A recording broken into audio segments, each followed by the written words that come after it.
When Nicolas Cage opened his eyes, he realized he wasn't alone in the room. It was 2:48 a.m.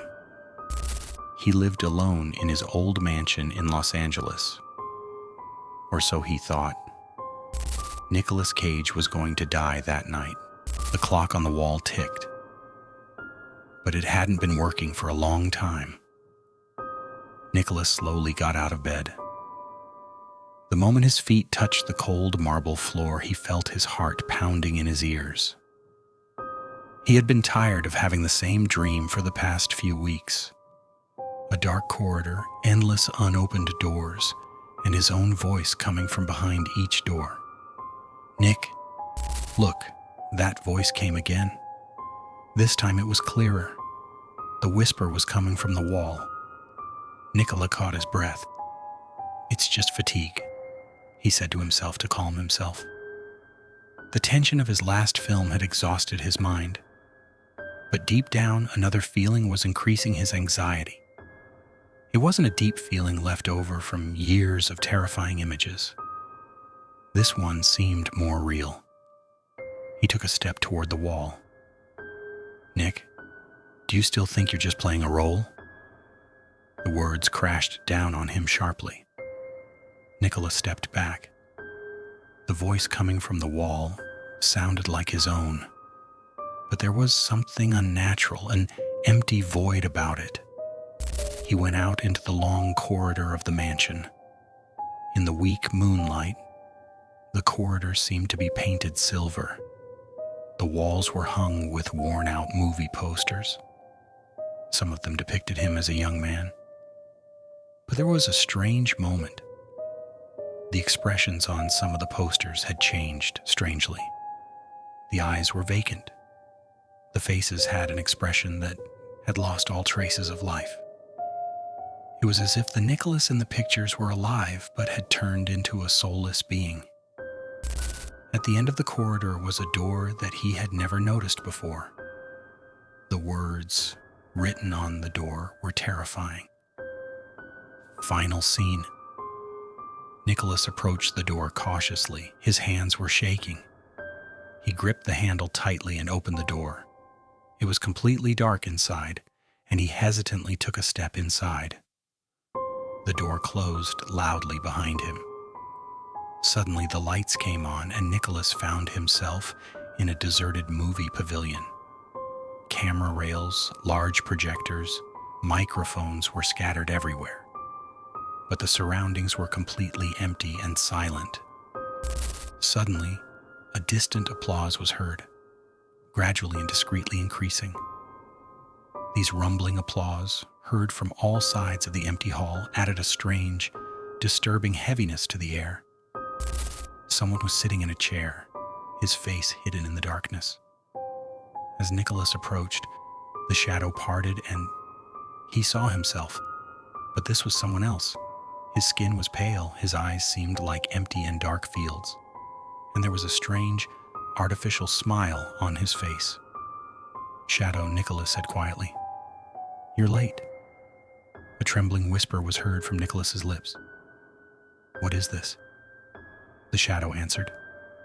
"It's something that's always been here. You just see it now." At one point, the walls of the pavilion began to slowly melt. The projector lights flickered, and the screen flashed with familiar but strangely altered scenes from his life. In one interview, it was he who spoke, but the words were completely different. "I never left here." In another scene, he was not only on set, but in front of cameras in his own home, being watched at all times. Nicolas shouted with a thin, ferocious voice, "Is this a movie?" "Shadow." Nicolas smiled. "No, a movie is an escape. This is reality." In the blink of an eye, Nicolas found himself in his mansion, but everything seemed terribly different. The walls were crumbling. Moisture was seeping in from the other side. Black liquid was dripping from the ceiling, each drop making a constant whisper as it hit the ground. And a muffled voice rose, as if the darkness itself was speaking. The roll is over. The corridor stretched and seemed to never end. He began to run, but to his horror, he saw that every time he opened a new door, he was in the middle of an endless scene filled with more doors. In one room, he was standing in front of a mirror, but his reflection in the mirror delayed, repeating his movement a few seconds later. Behind another door, he was sitting at a table. In front of him was a script. The title of the script caught his eye: Nicolas Cage, The Last Roll. All his senses were in a state of trembling. He turned the pages of the script and began to read 2:48, waking up. His heart was beating fast with excitement. He continued to read, "The voices are beginning." Before he could say it, he heard the same voices. "Nick." Every line of the script in his hand was completely transformed into the reality described to him. Before he could finish reading the words, "The door opens," the door behind him creaked open with a heavy creak. In a panic, he threw the script to the floor and started running. As he advanced, he returned to the same corridor again, not to different rooms. The house was no longer a place, but a labyrinth. Suddenly, panic overcame him. All the lights went out. Darkness enveloped him everywhere. He felt like he was about to drown from excitement. He could only hear his own ragged breathing.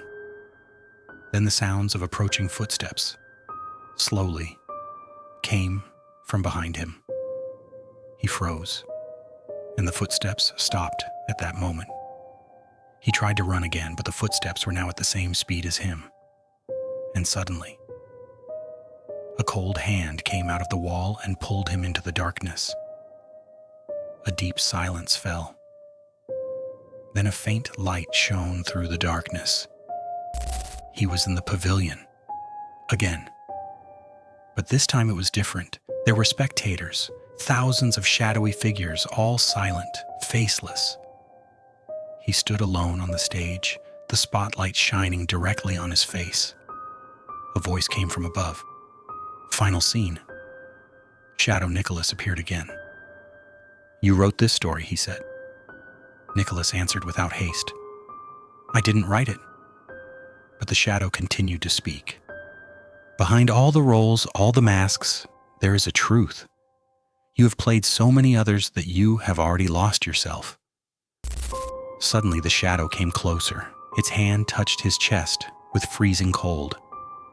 "Now it's your turn," it added. "Play your true fear." The scene changed. He was back in bed. It was 2:48 a.m. Everything was in place, as before. He got up with heavy steps, looked at the wall. There was perfect silence. "It's just a dream," he whispered to himself.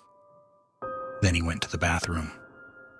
He looked at his reflection in the mirror.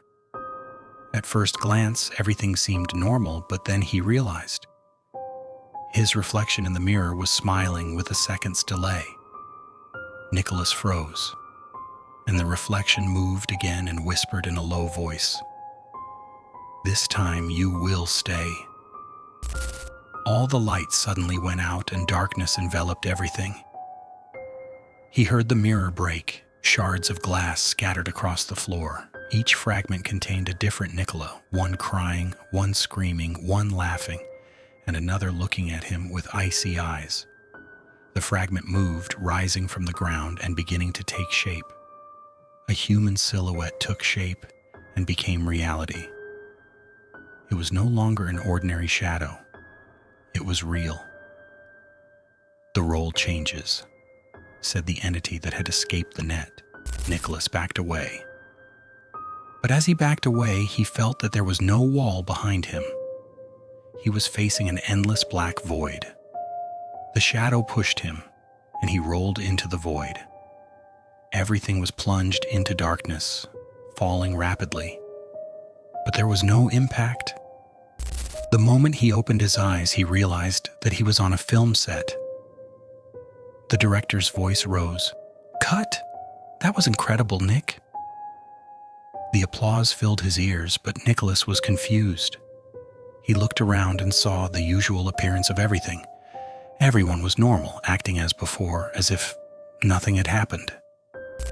The director approached him and said in admiration, "This scene is the best performance of his career." Nicholas, trembling, involuntarily laughed. "Yes, the role?" But the director's eyebrows furrowed. "The role? We didn't give you a script? This scene was completely improvised.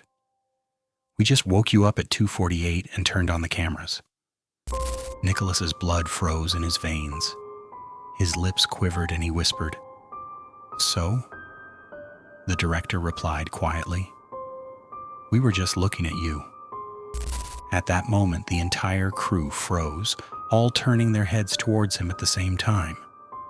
Their eyes were completely black.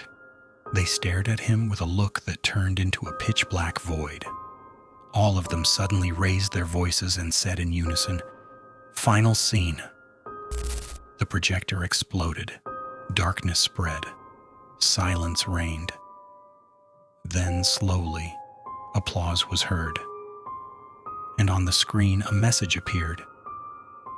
Nicolas Cage is still in his role. The clock showed 2:48 again. He woke up again in some dark room.